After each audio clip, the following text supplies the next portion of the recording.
I've been waiting to show you how to make a simple mayonnaise. Why? Because it's so easy. You don't have to buy it. And a few of you have had problems. It's the whole emulsion, or the whole idea of the emulsion, that you're having problems with. And the emulsion in a fresh egg mayonnaise is the egg and the oil. And once you understand how that all comes together, you'll have confidence. Now, somebody that didn't do too well was Alvin with your coleslaw. It is the first time he's made mayonnaise, you can tell, and that's not the best coleslaw, I'll be honest. So with that in mind, Alvin, come up. First of all, nice little blender like this little canister blender. It's very fast. Instead of having to use a whisk, which you can cheat and use this baby, right? 1 tablespoonful of mustard, nice and heaped. Yep, good. Mustard is an emulsifier, so that's going to help emulsify the egg and the oil. 2 whole eggs. Ah, whole eggs, not just egg yolks. A lot of recipes require just egg yolks, okay, and that's classic, but the egg white helps it bond and bind as well. And there's nothing worse than having recipes with egg yolks only, because what do you do with the egg whites, right? 2 tablespoons full of a sweet vinegar, in this case, a white balsamic.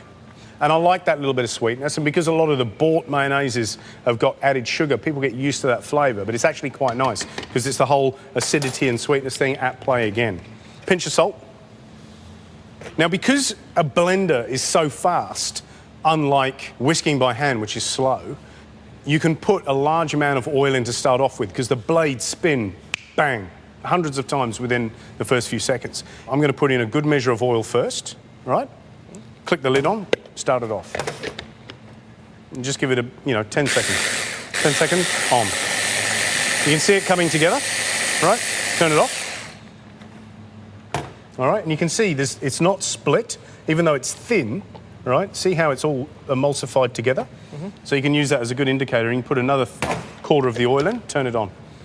See how it smooths out there? Turn it off. Add another third of the oil. Turn it on. And give it another 30 seconds. Same thing will happen. Now, see it? That's it. And again, you can have a look at it. See? It's nice and smooth. Add half of that. Turn it on again. Looking beautiful. Okay, done. Now we want this really thick, right? But see what's happening? It's so thick now that the machine's having trouble just mixing it around, okay? So remember that if your mayonnaise looks particularly oily, you can add a little splash of water or vinegar or lemon juice just to sort of bring it together, because it's the water that will also then act as a sort of a medium to allow it to emulsify. It becomes too oily, it will split. Turn it back on. Okay, done. Wow. Does that look a bit different to your mayonnaise? Just try, don't eat the whole lot, but just try that. Dip your finger in it. And obviously you can season that the way you want. Creamy. Really good. It's a great mayonnaise. It's just very simple. You can add whatever flavour you want into it. But remember, use a little canister blender like that. Makes it very, very easy. I'm not even going to bother putting it into a container. I'm done. I'll see you in a minute with your Waldorf salad. Thanks, Gary. Cheers, mate.